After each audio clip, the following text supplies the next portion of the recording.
Nearly 20,000 women gathered at a Tehran stadium last week to show their support for Iranian President Mahmoud Ahmadinejad, exactly at the same place where a larger crowd came 10 days earlier to support Mir Hossein Mousavi, the main challenger in the 2009 presidential election. Mr. Ahmadinejad's supporters are strongest in the villages, while Mr. Mousavi's are concentrated in the cities. Since he's been in power, there's been less crime. That's because of Ahmadinejad. He takes care of the cities and villages. He cares about the poor, because he understands the needs of people. Mr. Ahmadinejad's supporters like these women, clad in the traditional head-to-toe chadors, carrying their children, were bussed in from around the country.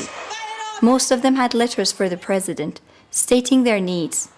Officials were collecting the letters in big black plastic bags throughout the event.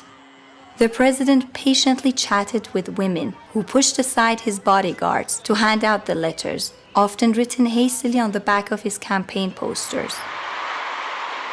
The women interviewed praised Mr. Ahmadinejad, saying he had responded to their immediate financial needs, had built schools in their villages, and paved their roads. On the contrary, at rallies last week, Mr. Mousavi's supporters were mostly young people from the cities who wanted more social and political freedoms, as well as jobs.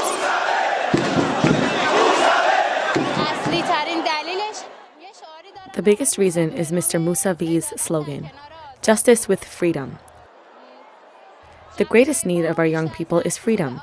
In our country, justice has lost its meaning. We've never seen real justice. It's always been only words. Mr. Mousavi, along with two other candidates, have accused Mr. Ahmadinejad of wasting the state budget on handouts instead of investing it into development projects that could create jobs. We don't want to regress. We don't want to go backwards. We want to be modern. We don't want to step backward. It's the 21st century.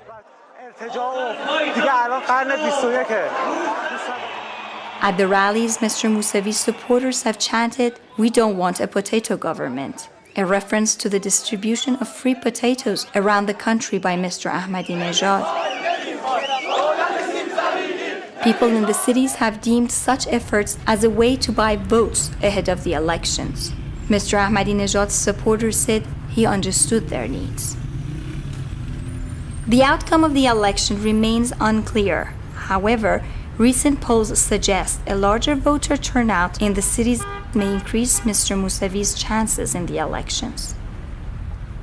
For the New York Times, this is Nazila Fatih in Tehran.